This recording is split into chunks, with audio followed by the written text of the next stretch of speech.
commencer à répondre aux nombreuses questions. Donc peut-être, je vais commencer. Je t'en prie. Oui, alors la première des choses que je voudrais dire, c'est que effectivement, nous devons mener une campagne pour faire prendre conscience des rythmes de la casse.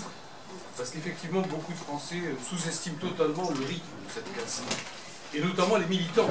C'est ça le pire. Parce que si c'était seulement monsieur tout le monde, disons, il y a beaucoup de militants qui ne voient pas qu'on est à la porte de la fin du statut de la fonction publique, que les conventions collectives n'en ont plus pour longtemps, que le SMIC sera bientôt une vieille lune, que le code du travail n'existera bientôt plus que dans les mémoires, et ainsi de suite. N'oublions pas que Denis Kessler, qui soit dit en passant, à une certaine époque, c'est rigolo, puisqu'il était maoïste, clamé dans les rues avec André Glucksmann, élection Piaget-Jacon. Et bien que donc Denis Kessler, qui depuis est devenu un ponte du MEDEF, Denis Kessler donc a bien donné pour objectif le démontage total du programme du Conseil national de la résistance. Et ça va à toute vitesse, il faut que tout le monde le voie. Tout à l'heure, notre camarade Laura a bien montré qu'en effet, du point de vue linguistique, ça va à une vitesse folle, et que la casse de la langue a une finalité politique. Bien évidemment, nous ne défendons pas la langue sur la base du purisme, c'est-à-dire simplement pour que, bon, voilà, la langue soit parlée de la...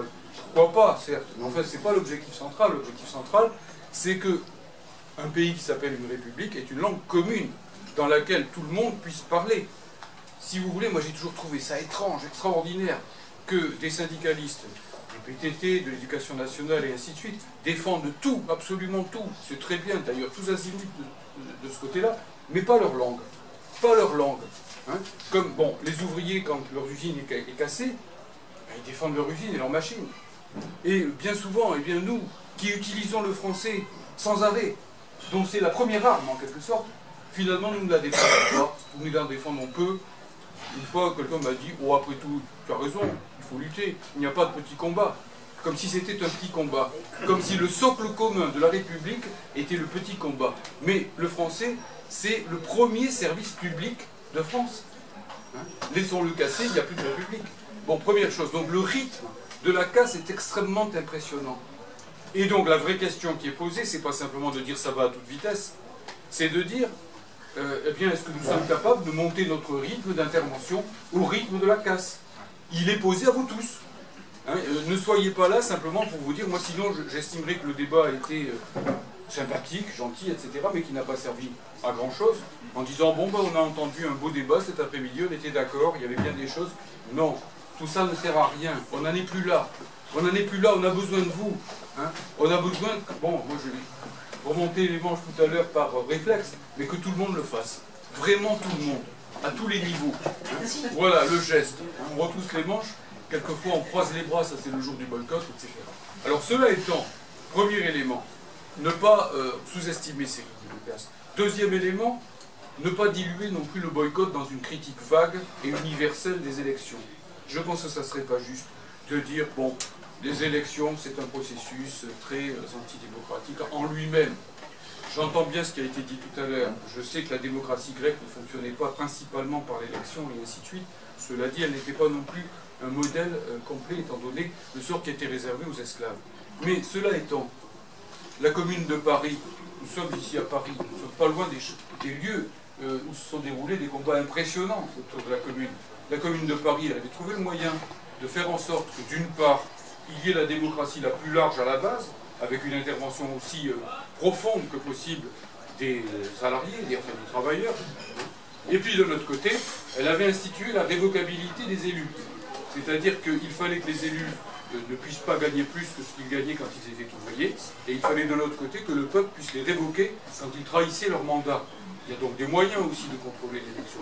Mais si je dis cela, c'est surtout parce qu'il ne faut pas diluer cette bataille du boycott en faisant quelque chose de passe-partout, d'universel. Je boycotte ceci, je boycotte cela, et je boycotte aussi par-dessus le marché l'élection européenne. Attention, là nous allons avoir véritablement une ligne de front extrêmement importante, une barricade. Cette barricade, ce n'est même pas nous qui la créons. Hein. Rappelez-vous, je disais aux militants du Parti communiste français tout à l'heure, avant 1979, le Parti communiste était contre l'élection au suffrage universel du Parlement européen. C'est en 77, en 78 qu'il a basculé dans la foulée de ce qu'on appelait, et ce n'était pas un hasard à l'époque, l'euro-communisme. Le communisme est parti et l'euro est resté, hein, en quelque sorte. Et de l'autre côté, il est arrivé tout simplement à cette période où après il a fait voter, il a présenté des candidats et ainsi de suite. Il a mis la main dans l'engrenage et il y est passé, en quelque sorte. Je le dis aussi pour que nos camarades du Parti communiste français, comme une main tendue envers eux, hein, se souviennent de cette histoire, se souviennent de ce moment qui a été un lâchage politique, qui a été un abandon idéologique.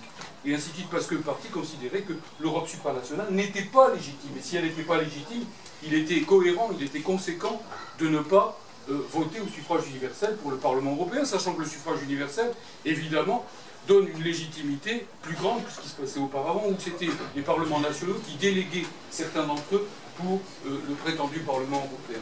Donc, c'est très important. Le boycott, ça sera une bataille absolument centrale de ce point de vue-là. Et je crois qu'ici, Michel a dit quelque chose sur quoi je veux insister. C'est pas parce que je suis d'accord que je ne vais pas le redire. Au contraire, il y a tout ce peuple de militants qui, depuis 2003, sur les retraites, en 2010, s'est levé la nuit, est allé bloquer des entreprises, etc., des usines, hein, et qui a été trahi, puisque finalement, la retraite à 60 ans, eh bien, elle n'existe plus. Et ainsi de suite. Et on ne s'est pas battu jusqu'au bout au niveau des confédérations pour la sauver. Eh bien, tous ces militants, qu'est-ce qui leur a manqué? C'est effectivement le ciblage. C'est la cible qui leur a manqué. On a discuté éternellement pour savoir s'il fallait bloquer telle ou telle entreprise, ou s'il fallait faire de l'interpro. On a discuté sur les grèves de 24 heures, sur les méthodes, sur les modalités. Fallait-il le faire? Oui, mais ce n'était pas l'essentiel. L'essentiel, c'était de demander le retrait des projets, hein, les retraits des projets sur les retraites. Hein. Et deuxièmement, c'était effectivement d'accuser véritablement l'origine de ces projets. Et ces projets, ils étaient pan-européens, ils émanaient du capitalisme européen dans son ensemble. Et par conséquent, quand les syndicats ont refusé de le faire, ils ont refusé d'appuyer où ça faisait mal. Ils n'ont pas voulu, effectivement, que soient mis en cause les véritables responsables de cette politique de casse.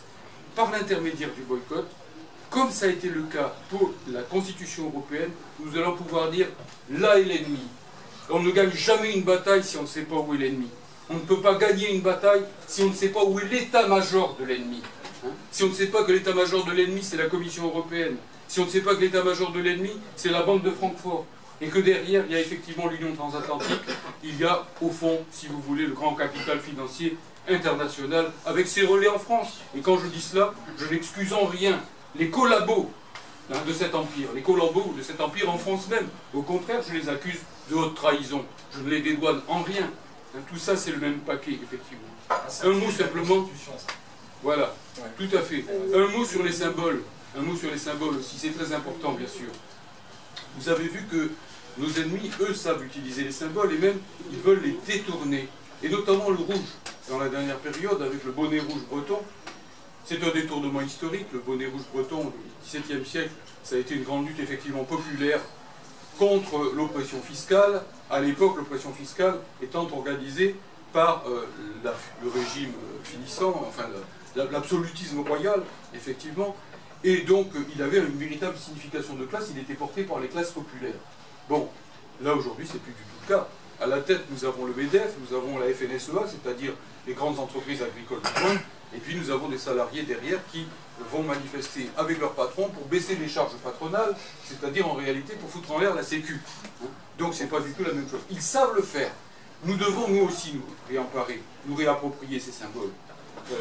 En 1936, je l'avais dit, on peut ne pas être d'accord avec la totalité de cet héritage qui est celui du PCF de l'époque, mais il n'empêche que Maurice Thorez, Jacques Duclos, Benoît Frachon, qui était dirigeant de la CGT à l'époque, ont fait preuve d'une grande intelligence politique.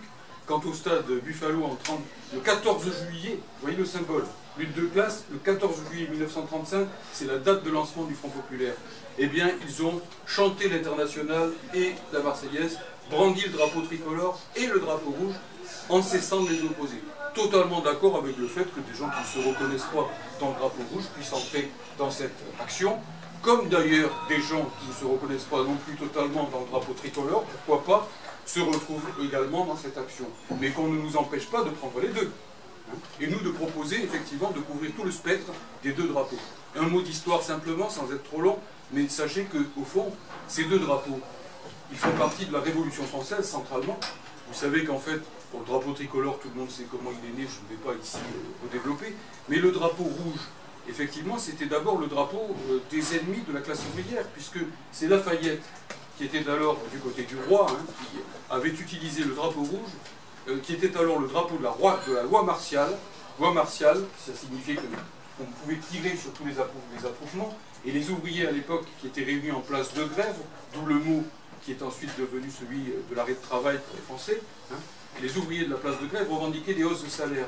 Et là donc, drapeau rouge, et ça signifie, si vous restez attroupé, on vous tire dessus. Dans la foulée, c'était l'adoption de la loi Le Chapelier qui interdisait la grève et les syndicats. Hein. Et bien donc, un ouvrier, on ne sait pas qui, est monté au mât, a décroché le drapeau rouge. Le drapeau rouge est devenu le premier trophée de la classe ouvrière, et dessus ils ont écrit « Loi martiale du peuple souverain ». Loi martiale du peuple souverain. Après quoi, le drapeau rouge a fait le tour de France, hein, et le tour notamment de Paris, à côté du drapeau tricolore. Les deux se battaient ensemble. Contre quoi? À l'époque, contre le drapeau blanc du roi, et à notre époque, contre le drapeau bleu marial, frappé des 12 étoiles apostoliques, qui est celui de l'Union européenne. Il y a un deuxième symbole, nous en avions parlé récemment avec nos amis du MPF et du Peuple français de la France, qu'il faudra nous réapproprier, parce qu'il est à nous, et celui-là il sera très difficile à récupérer, mais c'est le bonnet phrygien. Mais c'est le bonnet justement de Marianne. C'est le bonnet frappé de la cocarde tricolore, il est rouge et il y a dessus la cocarde tricolore. Alors on ne peut pas faire mieux comme symbole de l'unité. Et effectivement, c'est à la fois un symbole républicain et un symbole de classe, puisque les républicains l'ont employé, parce que dans l'Antiquité, c'était le bonnet que portaient les esclaves affranchis. Ce qui signifie effectivement l'affranchissement des exploités, des humiliés, des opprimés. Donc tout cela, il faut le reprendre à notre adversaire. Et je crois que nous pouvons le faire sans problème. De même que ceux qui opposent la Marseillaise et l'Internationale ne savent pas ce qu'ils disent, puisque quand Eugène Pottier a écrit l'Internationale, je vous rappelle qu'au début ce n'était pas une chanson. Au début c'était un simple poème. Mais pour se le mettre un peu en tête, pour trouver les bonnes rimes et ainsi de suite, eh bien il dit qu'il l'a écrit sur l'air de la Marseillaise. Vous pouvez chanter l'Internationale sur l'air de la Marseillaise et la Marseillaise sur l'air de l'Internationale. Par conséquent, les opposés est du plus profond ridicule du point de vue historique, tout simplement. Alors, toutes ces questions-là, effectivement, elles sont à traiter. On n'imposera jamais à personne de porter tel ou tel symbole s'il ne lui plaît pas. La question n'est pas là. Hein. Il s'agit simplement de voir que quand ils veulent tuer un pays, ils veulent tuer son histoire. Eh bien, nous ne laisserons pas casser l'histoire. Nous ne laisserons pas casser les souvenirs, nous ne laisserons pas passer le passé, parce que nous voulons le futur. Dernière chose, c'est ma conclusion, si vous voulez. Nous sommes devant une période extrêmement dure. Ça va être dur. Ça va être dur parce qu'ils vont tenter vraiment de casser ce pays. Et ils vont avoir en face d'eux, évidemment, des résistances, de toutes les façons. À ce moment-là, bien sûr, ils vont tenter de passer en force sur bien des sujets. Nous avons en face de nous, je dirais pratiquement, des violeurs en série. Quelque part, c'est quelque chose comme ça. Des violeurs en tournante. Bon, peut-être le mot est fort. Il est fort sur la métaphore, mais après tout, c'est bien ce qui se passe. Non? Quand un peuple entier vote quelque chose, et qu'ensuite on lui dit, ben, va te faire voir, tu l'auras quand même. Ça ne s'appelle pas un viol. Alors, le jour du vote, effectivement, vous aurez peut-être effectivement l'UMP, le PS, les Verts, hein, qui se présenteront au suffrage pour avoir encore leur siège de députés européens où ils ne feront pas grand-chose, où ils toucheront des cachets impressionnants et où ils auront fait l'essentiel le jour même où ils seront élus, puisque c'est la seule chose qu'on leur demande. Être élu et légitimer le système. Et vous aurez même Madame Marine Le Pen, effectivement, qui ce jour-là ira à la pêche aux bois. Eh bien, Marianne, elle n'ira pas à la pêche aux bois ce jour-là. Marianne, c'est vous. Et Marianne, ce jour-là, eh bien, elle criera non. Elle criera non, et en criant non, elle boycottera l'élection européenne, elle refusera de voter, elle fera la grève du vote, et elle dira, c'est le début de la résistance, c'est le début de la reconquête, c'est le début de l'alternative. Ouais.